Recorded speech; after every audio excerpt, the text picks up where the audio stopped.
Greetings all, and welcome back to the continuance of a conversation with myself.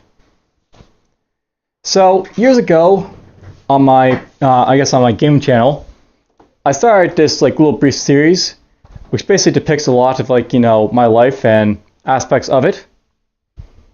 I eventually moved it over here to my personal channel. And recently, with my permanent employment at Canada Post, I figured why not just jump back into maybe doing a couple chapters relating to the aspects of my life that I didn't cover yet and what's happening now. And first things first, let's get this one out of the way: animes, video games, and YouTube videos. So, I began watching anime in my younger years, beginning with a slew of shows that appeared on the Canadian television channel YTV. I watched many titles ranging from Sailor Moon to Dragon Ball, and this would spark an interest in me to seek out further titles that would come out of Japan. This included titles for younger kids than my age on Teletoon, with Card Captors and Beyblade. Some of the last anime titles I would watch on television would include the likes of Gundam Seed and Inuyasha. I'll note by the way that some of these titles that I mentioned, Card Captors for example, was known as Card Captors Sakura, I believe, in America. And I'll also note that of the Gundam anime, the first one I actually watched was Gundam Wing, but I think Gundam Seed was a little bit more influential, so that's why that's here. I also watched a bit of Saint Seiya when that came out. I have noticed a bit of that. I didn't really watch all of it because I think they sort of canceled that one, but whatever. Let's continue on. Later on, when the internet became more prominent in the world, and specifically BitTorrent, I began to shift over to downloading subtitled anime. As opposed to the English dubbed versions I watched on television, these titles would feature the original uncensored content spoken in the Japanese language. To this day, I often prefer watching anime subbed, as poor translation or overeager content censors can often make subtle changes to the original works. And boy do they ever. Specifically Saint Seiya. Boy do they ever. Most of the anime I would consume in my current lifetime would come from the internet during this time. The amount of titles I would watch would necessitate the use of an anime tracker, of which has since disappeared, to remember what I had watched and when. I'll note by the way that the anime tracker I used was called anime-source.com. I had quite a few listed anime on it for a time, but eventually it just sort of disappeared. I think it came back into resurgence for a little bit, but then in I think 2017 they disappeared again permanently, so they're gone, unfortunately. Oh well. Anyhow, for a long time I would continue watching anime titles this way until it became increasingly difficult to find content due to legal crackdowns against distributors of licensed content or fears of such actions. And for those who don't know, when I basically say BitTorrent, I'm basically knowing that there's a bunch of translators that make subtitled copies, I guess, of the anime that was coming out of Japan when it came out, and prominently you have Davion doing Naruto and Bleach. And eventually what happened was basically they were taking licensed anime in America, and a lot of the people did not like that in America, that were Bandai and stuff like that, because they're really losing money because the subbers, the illegal subbers were basically subbing it and giving it to people for free when they wanted to make money from it in the American markets. Eventually what happened was they started to crack down more and more. And it came a little bit slower in Canada because we have less laws basically dedicated to stopping this sort of thing. So I was able to freely keep on basically getting anime titles that way for a while at least.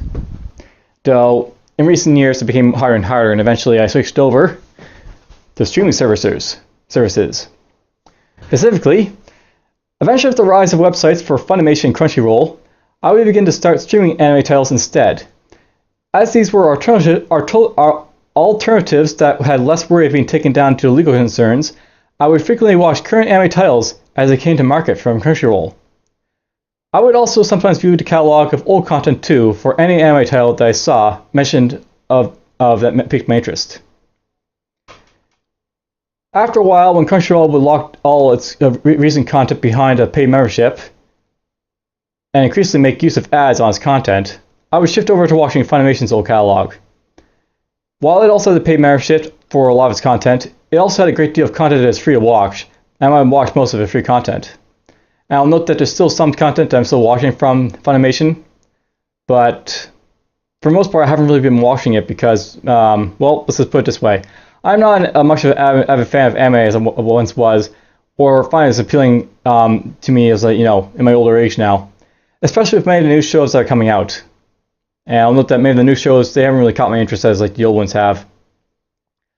But I can honestly say I've devoted a lot of my time to watching it, perhaps dozens if not hundreds of titles. And I did try to recently and watch Dragon Ball Super, but well, let's just put it this way.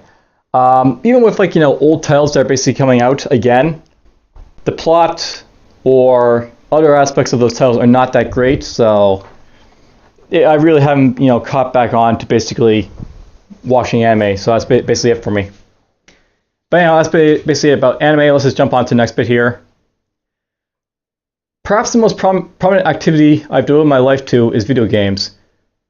Starting at an early age, the first instance of a video game that I played can be traced back to when I was very young. I remember playing Putt Putt Joins the Parade on a showcase computer in a computer store while my father was talking to the owner of the store. Eventually, after that, I remember playing several shareware titles on various machines of my parents, grandparents, and other relatives. I would play various old shareware titles such as Commander Keen, Duke Nukem, Wolfenstein, Doom, Castles of the Wind, Secret Agent, or Sam, or Secret Agent Man, depending on who you're basically going after, and others. I remember many of these old titles fondly, even to the point of revisiting some for recording on my YouTube gaming channel.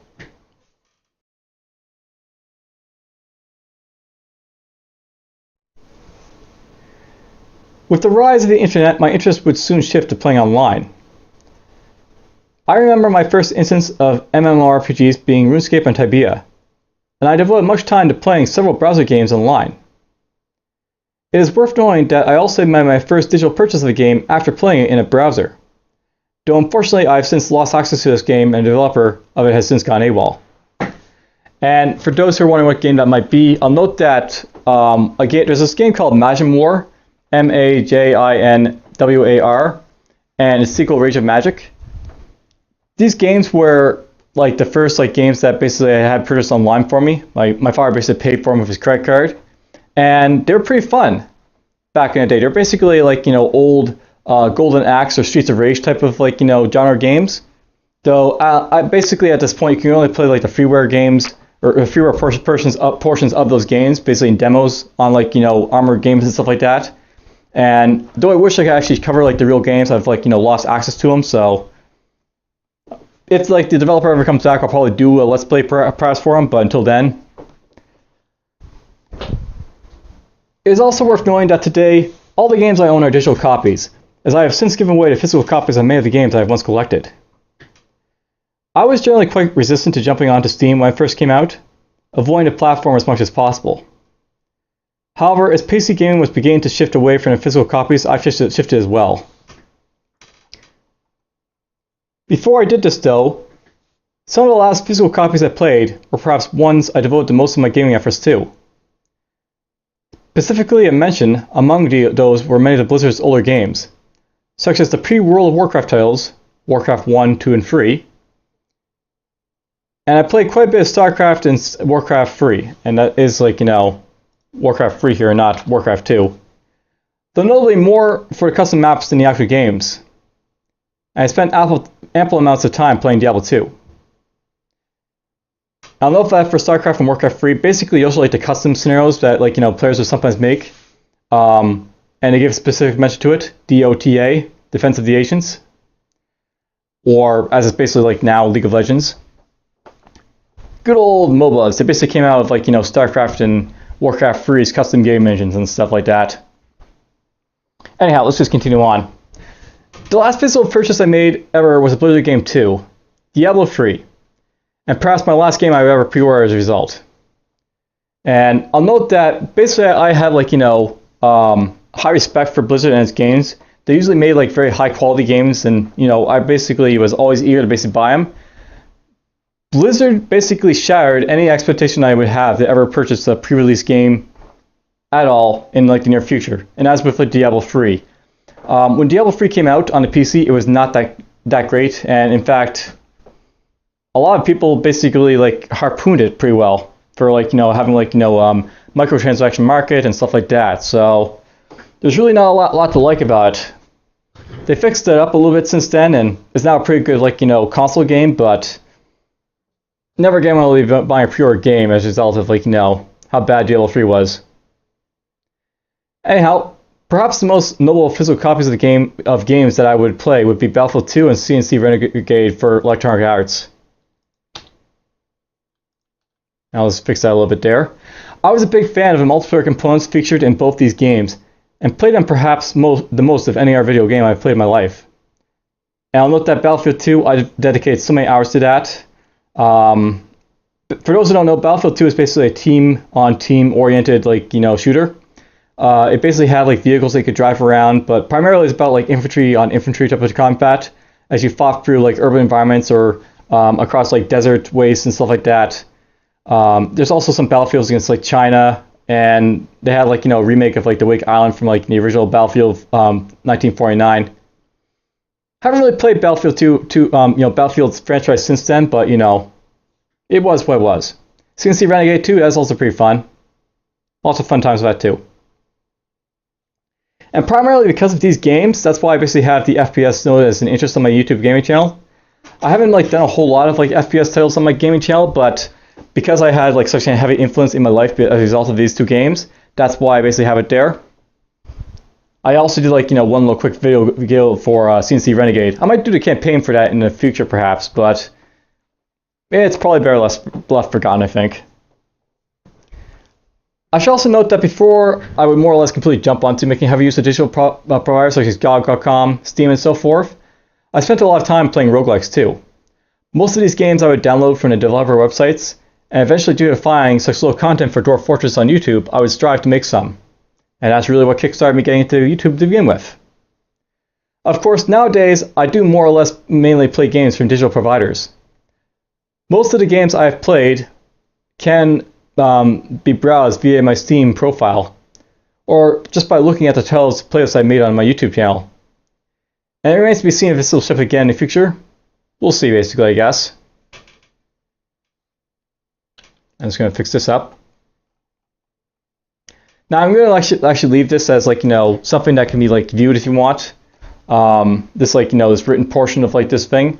I don't know if I'm going to make it like actually public right with this video right yet, but at some point in the future I'll probably like go back and basically make a Google Doc of all the different chapters I made, and basically what I basically covered, and well basically make since this time in chapter 6 and so forth.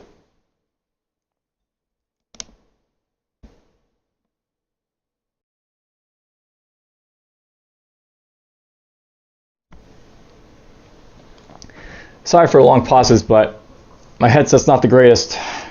That's something I know about headsets, by the way. I basically use wireless headsets, and for those who don't know, and they like to have this like timeout feature where if you don't use them after a while, they basically just cut out.